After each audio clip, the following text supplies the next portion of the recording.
안녕하세요. 수원에 살고 있는 50대 후반의 여자입니다. 누군가의 엄마, 누군가의 아내로 살았던 오랜 시간에서 저를 소개할 때 여자라고 표현하는 게 어쩐지 쑥스럽네요. 하지만 저는 누군가의 엄마로도 아내로도 딱히 잘 살아오진 못했던 것 같습니다. 못난 어미이지만 다행히 잘 자라온 아이 둘은 어느덧 장성해서 제 몫을 충분히 하고 있고 저를 참 많이도 위해주고 있거든요. 저를 위해줄 수밖에 없고 일찍 처리될 수밖에 없었던 게 온전히 제 탓인데도 저를 탓하지 않는 착한 아이들이죠. 애초에 저는 남편을 잘못 만났습니다. 건실하고 착실한 사람이라고 생각하고 결혼을 했지만 겉으로만 그럴 뿐이었고 실상은 달랐거든요. 어린 나이에 일찍 결혼을 하고 딱 반년 만에 그 사실을 알게 되었습니다. 처음 시작은 말을 좀 험하게 하고 싸움이 나면 물건을 부수는 것부터 시작했어요. 때문에 그런 일이 반복되자 저는 아예 싸움 자체를 만들지 않으려고 노력했죠. 뭐든 이야기를 들어주려고 했고요. 여보, 밥은 먹었어? 표정 보니까 안 먹었구나. 내가 회사에서 회식으로 한식장에 갔거든. 거기 맛있더라. 나중에 우리 애들 데리고 한번 갈까? 장모님도 같이 갈까? 어때? 뭐하러 그렇게 비싼 곳을 가요? 고마워요. 마음만이라도 고맙네요. 야, 하늘 같은 남편이 가자 하면 못 이기는 척 그렇게 해줄 순 없어? 네가 돈 벌어? 내가 돈 벌어. 돈 아끼고 싶으면 너 혼자 구질구질하게 궁상 떨라고. 알았냐? 구질구질이라뇨. 저는 그냥 미안하고 그래서 그렇게 말한 건데. 아휴, 내가 어쩌자고 저런 거랑 결혼을 하겠다고 했지? 미쳤지. 나도 미쳤어. 알았어요. 갈게요. 아이들도 좋아하고 그럴 것 같아요. 제가 생각이 짧았어요. 진지게 그렇게 나면 좀 좋냐? 좀 사근사근하게 굴고 애교도 좀 부리고 그렇게 좀 살아. 나름의 노력이었습니다. 결혼은 서로가 맞춰가는 것이니까 저는 그렇게 조금씩 양보를 했던 거였죠. 하지만 생각해보면 거기서부터 잘못되었던 것 같아요. 함께 맞춰가는 것이 아닌 저 혼자만 맞추려고 했기 때문인 것 같습니다. 어느 날은 물건을 부수다가 제게 던진 적이 있었고 단순한 실수로 여겼지만 정도가 점점 심해졌어요. 가벼운 물건에서부터 유리병까지 갔으니까 말입니다. 남편은 그 시절에 집에서 담배를 태웠었는데 그때 쓰던 묵직한 유리로 된 재떨이까지 던졌거든요. 저는 그걸 맞고 12바늘을 꿰매야 했고 말입니다. 그때 저는 처음으로 이혼 이야기를 꺼냈고 남편도 놀랐는지 그 이후로는 조심하려고 했어요. 하지만 그것도 얼마 가지 않아 끝이 났죠. 하루는 너무 늦게 들어오는 것 같다는 말 한마디에 손을 올리더니 저를 때렸습니다. 그 다음날에 사과하고 빌고 울고 결국 받아주면 또 비슷한 상황이 왔죠. 근데 이미 그때 제게는 2 아이가 있었고 그 아이들을 위해서 참아야 한다고 그렇게 생각했습니다. 참 못났죠. 그럼에도 그게 제대로 사는 거라고 그렇게 생각을 했어요. 어떻게 매를 맞고 살 수가 있나 하고 의아하게 생각하시는 분들도 많을 겁니다. 그런데 그 외에는 다 괜찮았거든요. 저희 가족들에게도 잘했고 주변 사람에게도 친절했고 평소에는 저에게도 다정했죠. 그래서 참았냐? 그건 아닙니다. 그때는 아이 핑계며 이것저것 없는 핑계를 끌어다가 썼지만 사실 그게 아니었어요. 저는 남편을 무척이나 사랑했었습니다. 그래서 제가 노력하면 바뀔 수 있다고 생각했어요. 어린 시절에 아버지의 학대로 인해서 많이 힘들었던 남편의 과거 이야기를 들으면서 그 사람을 지켜주고 싶다고 생각하며 시작된 사랑이었습니다. 심지어 본인도 저에게 손을 올린 날에는 정말이지 고통스러워했고 아이들에게만큼은 손을 대지 않았기에 저는 그렇게 넘어가고 또 넘어간 거였죠. 가정폭력이 유전이라는 건 확실하지 않지만 그런 걸 보고 자란 아이가 자신이 가장 증오했던 아버지를 닮아간다는 건 맞는 것 같았어요. 즉 스스로가 통제를 할 수 없어서 어쩔 수 없이 그랬다고 저는 믿었습니다. 내가 미쳤나봐. 내 손을 자르든가 해야겠어. 나도 내가 왜 이러는지 정말 모르겠어. 이제 애들이 알 만큼 아는 나이라고요. 이제 조금 있으면 큰애들 유치원도 들어가요. 알지. 그러니까 내가 미안하다고 하잖아. 진짜 병원에 가볼까? 그래야 할까? 아니다. 그냥 술을 끊어야겠어. 친구들도 안 보고 회사에서 너무 스트레스를 받아서 그래. 좀 더 좋은 곳에 들어가면 괜찮아질 거야. 진짜야. 약속해. 애들을 봐서라도 이제 그러면 안 돼요. 알았죠? 아프지? 내가 밥할까? 아니야. 우리 오늘은 외식하자. 내가 미안해서 그래. 그때 저를 보호했던 건 유일하게 시어머니였어요. 시골에 사셨기 때문에 자주 볼 수는 없었지만 가끔 저희 집에 며칠씩 머물렀고 남편의 그런 행동을 눈치채셨죠. 아마도 당신 스스로가 가정폭력을 당했기에 남들보다 빨리 알았던 것 같습니다. 왜냐하면 남편은 재떨이를 던진 이후부터는 제 얼굴 근처는 절대로 때리지 않았었거든요. 다른 사람의 시선을 그만큼 중요하게 생각했기에 그랬던 거였습니다. 어쨌든 시어머니는 제 몸의 멍과 흉터를 확인하고는 당장 이혼을 하라고 하셨어요. 그리고 자신이 견딘 시간들을 모두 쏟아내셨죠. 요즘은 이혼 그거 흠도 아니다. 그럼 미친놈을 잡고 어떻게 살아?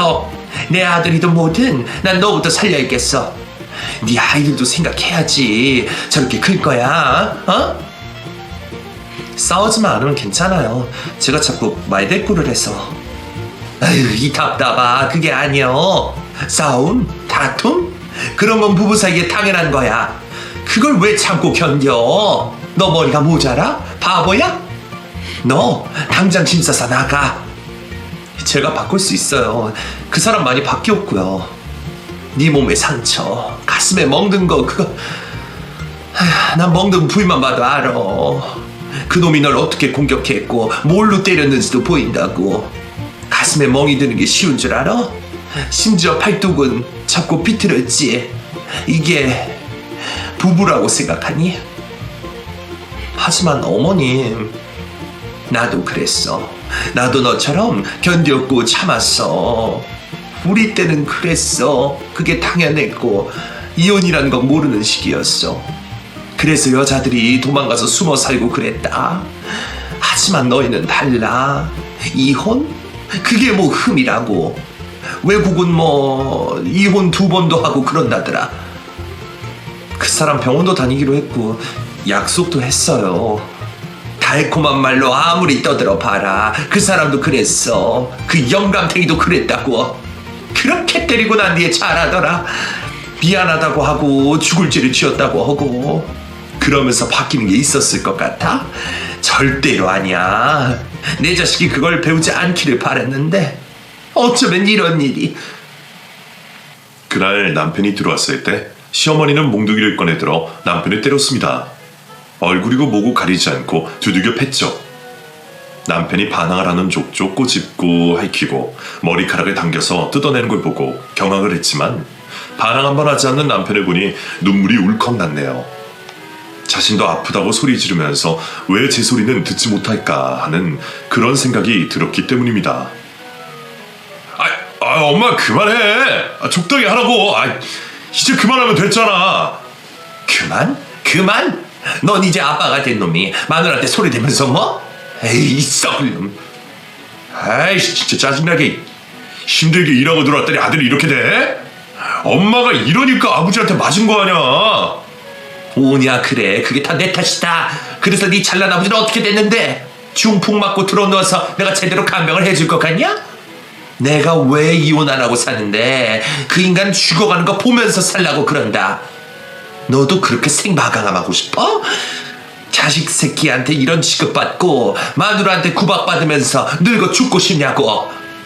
그래, 그렇게 살아라.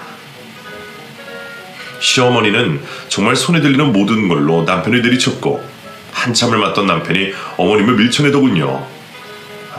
쪽팔리게. 이제 그만하지.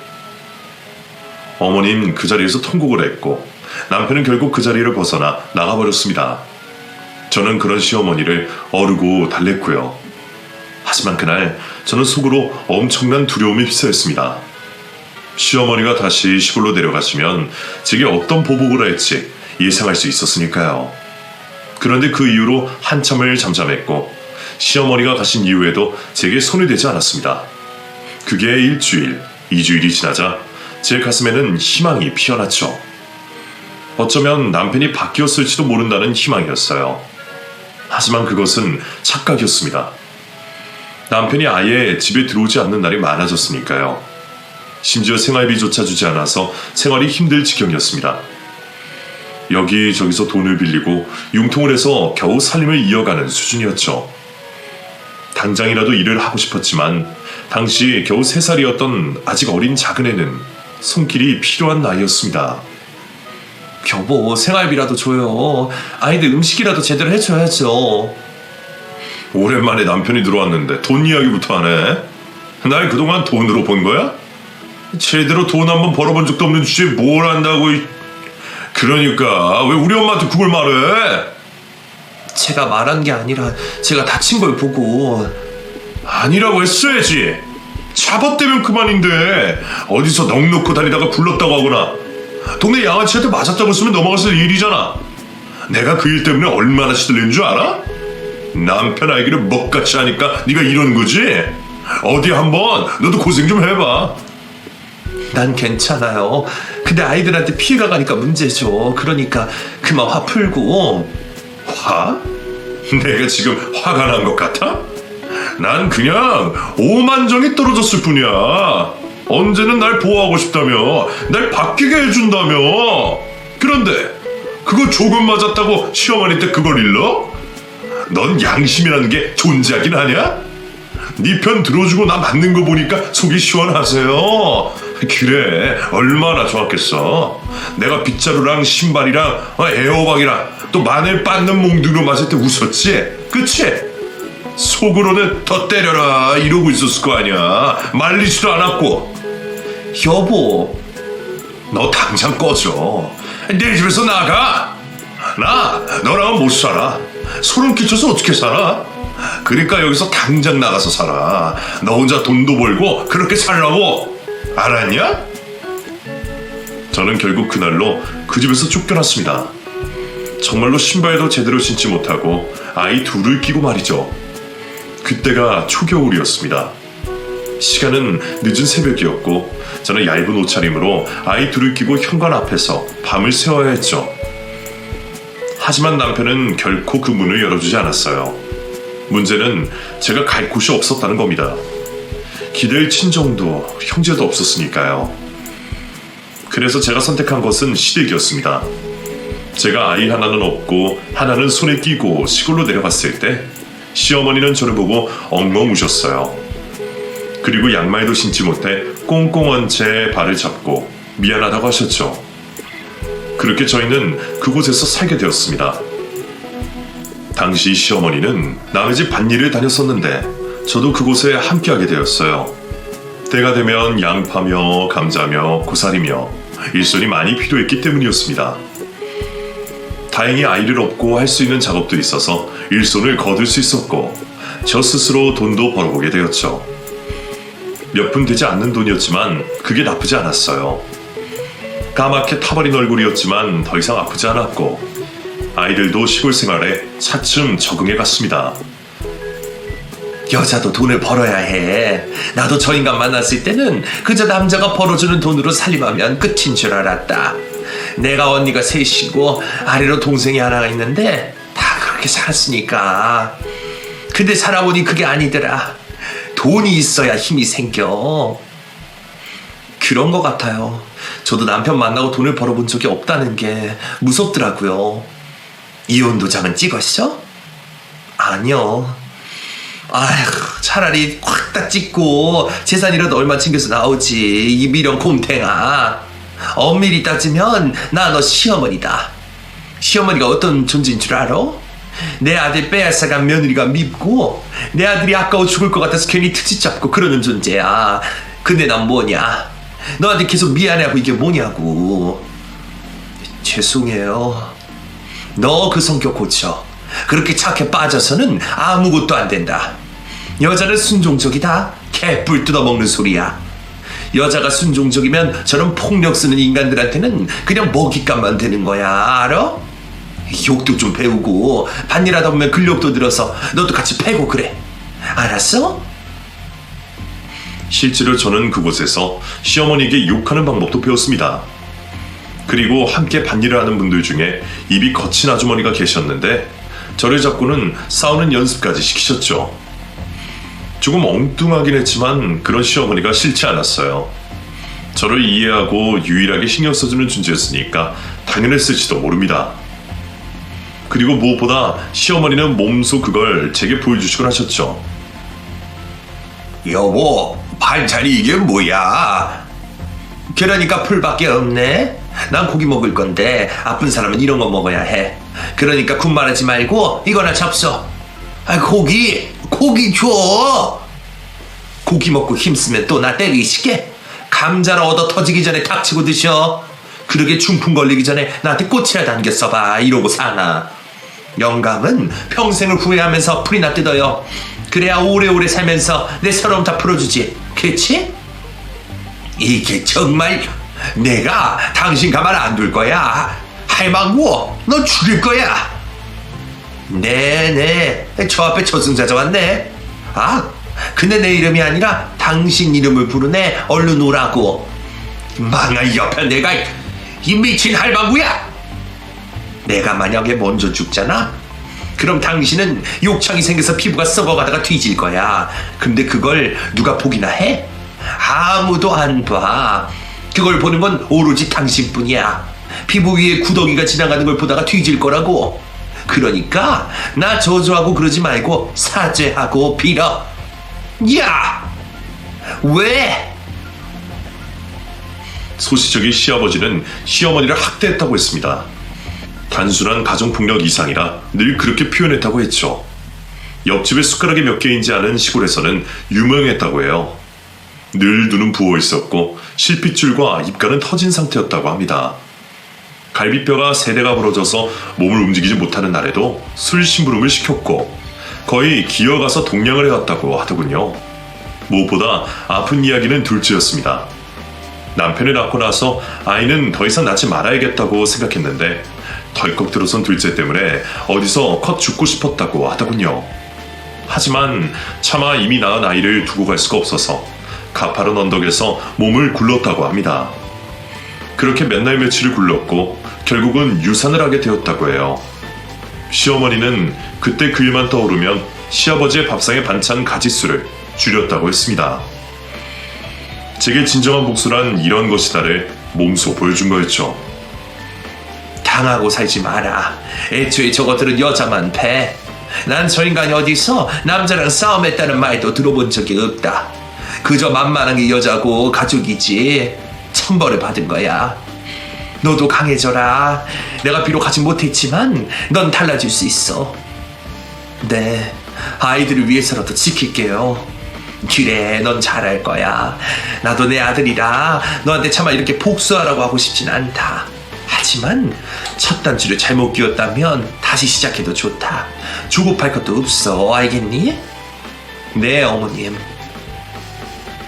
그곳은 제게 평화로움 그 자체였습니다. 자연에서 아이들은 뛰어놀면서 건강하게 자랐고 저 역시도 많은 부분이 달라졌죠. 흙을 만지고 흙에서 난 것을 먹으며 저는 몸도 마음도 건강해졌습니다. 그렇게 그곳에서 저희 가족은 10년이라는 시간을 보냈어요. 첫째 남자아이는 어느덧 고등학생이 되었고 둘째는 중학교에 입학을 하게 되었죠. 그 무렵에 시아버지가 결국 돌아가셨는데 속이 시원하다는 시어머니가 우는 걸 저는 보았습니다. 알 거 다 아는 동네 사람들은 왜 우는지 고개를 갸웃하는 분들도 더러 있었지만 저는 그 마음이 이해가 되더군요. 그렇게 자신을 괴롭혔던 남자이지만 함께한 세월만큼 정을 무시할 수는 없었을 겁니다. 그때 3일장을 치렀고 그러는 와중에도 남편은 보이지 않았어요. 하지만 마지막 날 몰라보게 초췌해진 모습으로 그곳에 모습을 드러냈습니다. 어머님은 남편을 쫓아내려고 했고 아이들은 경계했어요.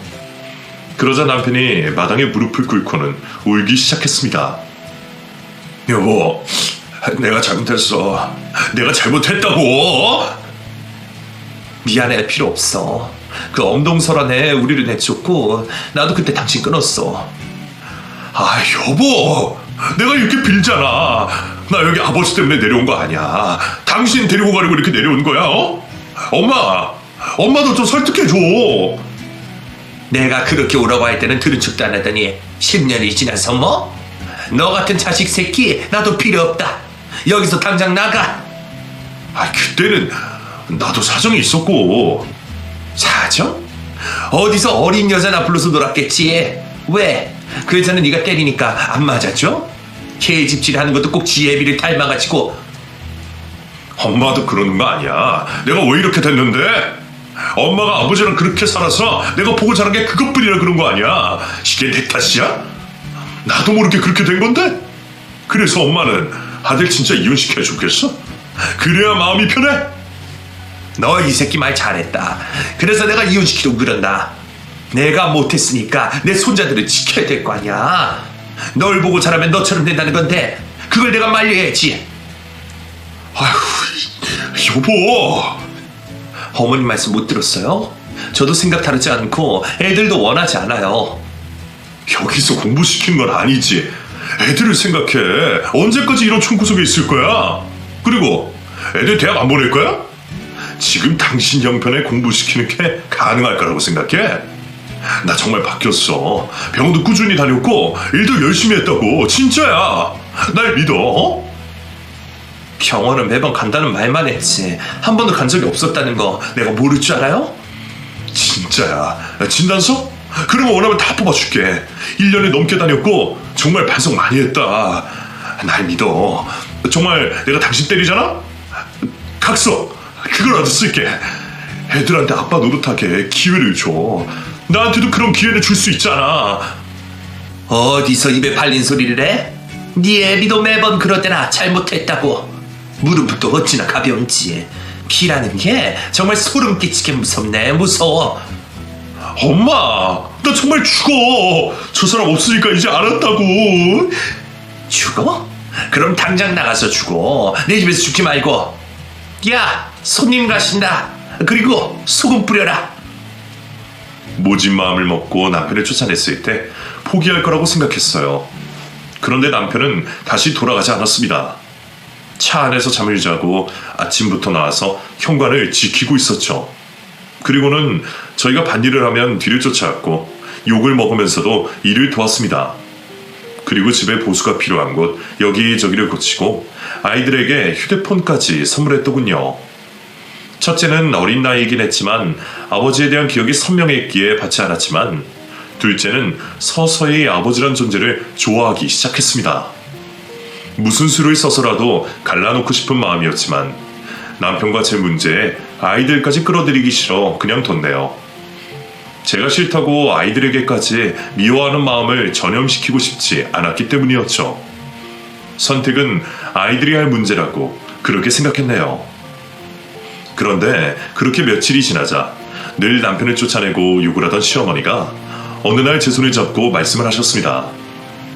내가 면목이 없는 거 안다. 아들 교육을 제대로 시키지 못해서 너한테 몹쓸 짓도 많이 한 거 내가 모르는 바도 아니고. 그런데 제가 저렇게까지 하는 걸 보니까 해미가 돼서 마음이 가는구나. 어쩌겠니 우리 아들. 딱 한 번만 더 받아줄 수는 없을까? 어머님, 저한테 강해지라고 하셨잖아요. 절대로 받아주지 말라고도 하셨고요. 그렇지. 그러니 내가 면목이 없지. 팔은 안으로 굽는다고? 저놈 저러고 다니니까 내 마음이 그래. 저러다가 죽은 지 애미 꼴나는 건 아닌지 걱정도 되고. 그래서 너한테 부탁을 하는 거야. 어쩌면 변했을지도 모르잖아. 저렇게까지 하는 걸 나도 본 적이 없고. 저 사람 안 변해요. 잘 생각해봐라. 첫째는 공부도 잘하고 둘째는 운동도 잘하는데 돈이 많이 들어. 나도 이제 나이가 들어서 제대로 일을 하기 힘들고. 그러니 애미야, 네가 한 번만 봐주면 안 될까? 싫어요. 정말 싫어요, 어머님. 그냥 잠깐이라도 믿으라는 거야. 잠깐만이라도. 다시 오면 그만이지. 그때는 돈도 들고 와라. 이혼하면 위자료? 재산 절반인가 그런 거 준다더라. 그때 내가 두말하지 않을 테니. 어쩌면 그게 핑계일지도 모르죠. 저는 등 떠밀리는 것처럼 못 이기는 것처럼 남편을 따라 나섰습니다. 첫째는 가지 않겠다고 했지만 결국 저를 혼자 보내지 못하겠는지 함께 길에 나섰죠. 덩치는 산만해서 죽는 길을 따라 나서는 사람처럼 침울한 표정을 하고 있는 걸 보니 정말 죄책감이 많이 들었습니다. 모든 게 제 욕심이고 미련이라는 생각도 했어요. 시어머니가 그렇게 말하더라도 죽기보다 싫었다면 그곳에 남아있었을 테니까 말입니다. 미련 혹은 정? 그게 뭐든 아이들을 위한 것도 분명히 있었어요. 제 아들들이 다른 아이들처럼 그렇게 평범하게 자라길 바랐기 때문입니다. 특히나 머리가 좋아서 공부를 잘했던 첫째는 대학교가 아닌 취직에 관한 이야기만 제게 해서 늘 마음이 아팠었거든요. 물론 아이는 핑계라고 손가락질해도 어쩔 수는 없었지만 정말로 꽤 많은 부분을 차지하고 있었던 것은 사실이었습니다. 처음에는 경계심과 의심으로 남편을 바라봤어요. 작은 행동에도 주시했고 일부러 시비도 걸어봤습니다. 하지만 반응이 없어서 마치 제가 나쁜 사람이 된 것 같은 기분까지 들었네요. 그리고 정신이 없었던 게 그곳으로 옮기고 난 이후에 전학이라든가 여러 문제로 좀 바빴죠. 그런데 그렇게 한 달, 두 달이 흘렀을 때 남편은 제가 예상한 것과는 전혀 다른 방향으로 나가더군요. 제가 살아오면서 그렇게 잘해준 것은 처음이었다고 해야 할 정도였습니다. 마치 저를 때린 다음 날을 보는 느낌이었어요. 그런데도 저에게 손을 올리거나 언성을 높이는 일이 없었죠. 그게 반년 정도 되었을 때는 첫째 아이도 남편에 대한 경계를 풀고 짧은 대화를 나눌 정도였으니까요. 솔직히 좀 놀라긴 했습니다. 진짜 반성을 한 건가? 정말 사람이 바뀔 수도 있는 건가 하는 생각으로 머리는 혼란스러웠고요. 모의고사 성적 이렇게 잘 나왔어. 엄마, 나 잘하면 장학금 받고 인서울 할 수 있을 것 같아. 그래? 우리 아들이 너무너무 잘 됐다. 학원도 한번 다니지 않고 어쩜 우리 아들이 이렇게 똑똑해? 정말 장하다. 네가 장학금을 왜 받아? 네? 장학금 받으려면 결국 성적보다 하향 지원해야 하는데 뭐하러 그러냐고. 재수해도 되니까 제대로 네가 가고 싶은 학과로 지원해. 알겠어? 돈 걱정을 왜 해? 이제 그럴 필요가 없다고 몇 번을 말해. 정말요? 그래, 내 아들이 원하는 만큼 공부시켜줄 거야. 작은애 너는 체육 선생님이 되고 싶다고? 그러면 그쪽 방향으로 갈 수 있게 너 지원해보마. 아빠 정말요? 우와 신난다. 그리고 그네, 너도 고집 피우지 말고 남은 학기 동안 과외나 학원 알아봐라. 다른 애들도 다 다니고 있는데 그런 건 이유가 있고 결국에는 확실히 도움이 될 거야. 감사합니다. 무엇보다 그 사람은 아이들에게 좋은 사람이었습니다. 시골에서 밭농사만 하던 저와는 달리 수능에 관한 자료들을 검토하고 또 필요한 것들을 잘 알아봐 주었거든요. 그저 건강하게만 자라라고 이야기하던 저와는 수준이 달랐다는 겁니다. 그 나이 또래에게 필요한 게 뭔지 알고 있었고 원하는 걸 사줄 수 있는 능력도 있었어요. 당시에 남편은 막 공기업으로 이직한 상태였는데 이전 직장보다 대우도 좋은 건 둘째치고 안정적이고 노후 대비도 가능했죠. 물론 일은 많은 모양인지 퇴근이 꽤 늦긴 했지만 그럼에도 늘 저와 아이들을 우선했습니다. 당신 이게 뭐야? 네? 어느 날은 카드 명세서를 들고 저를 부르더군요. 저는 습관이 남아서 어깨를 웅크리며 조심스럽게 다가갔습니다. 그런데 제 손을 잡고는 남편이 한숨을 푹 쉬더군요. 온통 다 먹는 것뿐이잖아. 당신 신발 애들 옷이라도 사든가. 이게 뭐냐고. 저는 필요 없고 애들도 그렇다고 하고. 필요 없어도 사. 내가 괜히 더 미안해지잖아. 그러니까 제발 그냥 쓰고 살아. 다른 집 여자들처럼 바라지도 않아. 간식도 먹고 커피도 한 잔 먹고 애들이랑 놀러도 다니고 그러라고. 내가 그러라고 돈 버는 거야. 그러니까 제발 알았어요. 이제 눈치 보지 마. 나 정말 달라졌다니까. 알았지? 그리고 요즘 도통 밥을 안 먹던데 살이 너무 빠진 거 아니야? 병원도 좀 가고 그래. 인생에서 처음 저는 행복하다는 걸 느꼈어요. 그 행복이 너무 커서 불안할 정도였죠. 그런데 얼마 지나지 않아 남편이 제게 제안을 해왔습니다. 정말 이해할 수 없는 부분이었고요. 위장 이혼이라니? 그래, 그냥 형식상으로만 이혼을 하는 거야. 내가 회사에서 문제가 좀 생겼어. 그래서 그래. 무슨 문제이길래 이혼을 해야 하는데요? 아, 그게 부동산 투기 있잖아. 내가 그런 걸 조금 했거든. 그걸 들키면 잘릴지도 몰라서 난 나름대로 애들 잘 키워보겠다고 시작한 거였는데 하필이면 잘못 걸릴 것 같아서 재산을 좀 빼돌려 놓는 게 좋을 것 같네. 무슨 뜻인지 알겠어? 그게 말이 되지 않는데 그래도 들키지 않을까요? 왜 들켜? 내가 바보도 아니고. 당신은 모르는 게 있어. 그러니까 날 믿고 따라와. 그냥 이혼했다가 다시 재결합하면 그만이야. 사건이 좀 잠잠해지면 그때 하면 되는 거고. 어? 그래도 나 이제 믿잖아. 나 못 믿어? 그냥 형식상이고 사료에 불과해. 그러니까 그간에 날 봐서라도 한 번만 믿어줘. 우리 애들 제대로 교육시키고 난 유학도 보낼 생각이야. 그러니까. 그래도 그건 불법. 그런 거 맞죠? 남들이 다 하는데 우리가 안 하면 손해지. 그게 왜 불법이야? 불법?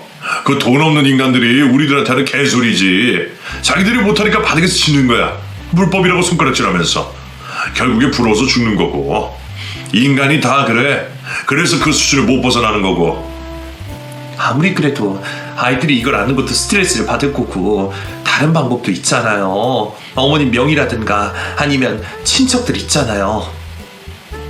내가 여보를 믿으니까 그렇지. 그럼 이건 어때? 아버지가 내 앞으로 주신 그 시골 땅, 내가 일단 그거 당신 앞으로 둘게. 날 믿지 못하면 그걸 담보로 잡고 있으면 어때? 믿는 게 문제가 아니라 제발, 그 땅은 아버지 유품이나 다름없어. 나한테 소중한 거야. 남편은 꽤 오랜 시간 공들여 저를 설득했고, 저는 대신 아이들이 이 사실을 모르게 해달라는 조건으로 수락을 했어요. 아무리 서류상이라고 하지만 아이들이 알면 신경을 쓸 것 같았기 때문입니다. 남편은 그 즉시 시골 땅을 제 명의로 바꿔줬죠. 비록 금전적으로는 아무런 가치도 없는 돌밭이었지만 의미가 있는 곳이었기에 남편의 진실함을 믿었네요. 그때까지는 모든 게 수월하고 완벽하게 흘러간다고 그렇게 생각했습니다. 제가 위안 말기 판정을 받기 전까지였죠. 비록 간략한 한 줄에 불과했지만 그때 저는 하늘이 무너지는 기분이었습니다. 계속 불행하기만 했던 제 삶에서 행복한 한순간이 찾아오자마자 죽으라니 너무 화가 나더군요. 몇 달 전부터 소화가 되지 않고 먹는 족족 구토를 했을 때도 설마 했습니다. 어린 시절에도 크고 작은 병치레 없이 컸기에 제게 이런 일이 생길 거라는 생각도 한 적이 없었고요. 수술을 하고 치료를 받으라는 말을 했지만 이미 너무 퍼진 상태라 많이 어려울 거라는 시한부 판정을 받았죠. 그런데도 저는 남겨진 아이들을 떠올리면서 너무 억울했고 분했고 슬펐습니다. 왜 내 인생은 이렇게 기구할까? 왜 나만 이런 시련이 오는 걸까? 하늘을 원망했죠. 그러면서 저는 온몸을 떨고 병원 구석에 앉아서 눈물만 흘렸습니다. 그런데 그때 익숙한 목소리가 들렸고 고개를 들어보니 남편이 병원 안으로 들어가는 게 보였어요. 날 데리러 온 건가 하는 생각과 동시에 저는 눈물이 터지면서 남편에게 향했습니다. 그런데 그 사람 곁에 한 여자가 있었어요. 30대 초중반으로 보이는 젊은 여자가 말이죠. 아닐 거라고 그렇게 생각했지만 둘은 너무나 다정하게 팔짱까지 낀 상태였습니다. 조금 더 가까이 가니 자기야 하고 부르는 소리까지 들렸죠. 그때가 맨정신이었다면 그렇지 못했을지도 모르는데 저는 그 둘이 기다리는 곳 바로 뒤에 앉아 둘의 이야기를 들었어요. 이제 조금 있으면 정리될 거야. 그럼 우리 아이 호적에 올릴 수 있어. 아휴 진짜 지겨웠다. 그러게 자기가 엄청 노력했잖아. 거의 1년 넘었지. 의심이 어찌나 많은지. 우리 자기랑은 다르게 말이야. 그래도 싼 값에 이혼을 하게 되는 거니까 이 정도는 투자해야지. 내가 얼마나 참았는지 알아? 냄새나는 아들 새끼들이랑 시골 촌구석에 있는 마누라 얼굴을 보고 웃는 거? 나 진짜 연기자였으면 대상 탔지. 나도 보고 싶네. 어떻게 생겼는지. 그냥 촌구석 할머니지 뭐. 눈치도 없고 배운 것도 없어서 내가 그렇다고 하면 그냥 그런 줄 아는 그런 멍청한 여자야. 그러니까 이렇게 얼마만 고생하면 될걸. 소송이니 뭐니 했으면 그 골치 아프거든. 애들 양육비까지 토해내라고 할 텐데 미쳤어? 그 돈으로 자기 백이나 하나 더 사주면 사줬지. 어머, 진짜? 나 가방 사줄 거야? 이혼서를 접수하면 그때 백화점 한 바퀴 돌지 뭐. 자기 정말 최고야. 이렇게 능력이 있을까? 머리도 너무 좋고 우리 태어날 아기도 자기랑 꼭 닮았으면 좋겠어. 그땐 눈물도 나오지 않았습니다. 그저 천천히 자리에서 일어나 병원을 빠져나왔죠. 그리고 집에 들어가서 한숨 잤습니다. 자고 일어나니 머리는 맑아졌고 생각이 딱 잡히더군요. 저는 밖으로 나가서 변호사를 찾아갔고 조언을 구하는 동시에 이혼과 상간녀 소송에 대해서도 알아봤습니다. 변호사님은 증거를 모을 때까지 참으라고 했지만 저는 남편을 잘 알고 있었어요. 그래서 녹음기만 하나 사들고 집으로 들어가 이혼 소송을 할 것이고 상간녀 소송을 할 거라고 말했습니다. 그때 바뀌던 남편의 눈동자는 정말 공포 그 자체였어요. 역시나 저를 때리기 시작하더군요. 그 사람은 바뀐 적도 없는 그런 인간이었던 거죠. 때리지 마. 평생을 이렇게 때리고 이제는 바람까지 피워? 당신이 그러고도 사람이야? 아주 짓을 하면 쳐 맞아야지. 매는 약이야, 약. 너 같은 미친 것들한테는 아주 잘 듣는 약이지. 내가 오늘 너 적어도 기어다니게 패줄게. 강제로라도 이혼 서류에 도장 찍게 해줄 거야. 나 시한부야. 나 안마이기라고. 이렇게 때리면 안 되는 거잖아. 넌 인간도 아니야, 쓰레기. 뭐? 안 말기? 그래서 뭐? 어차피 곧 뒤질 년이 매를 번다. 벌어. 나한테 고마워해. 알았냐? 이렇게 빨리 뒤지게 때려줄 테니까. 저는 그것들을 고스란히 녹음시켰습니다.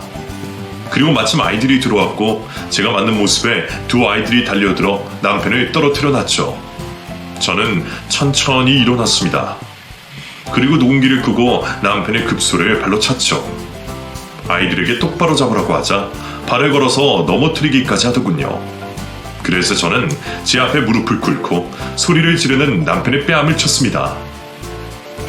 상간녀 소송은 할 거야. 하지만 난 그녀 밉지도 않아. 왜? 어차피 너 같은 인간을 데리고 사는 게 지옥일 테니까. 그리고 넌 이제 끝이야.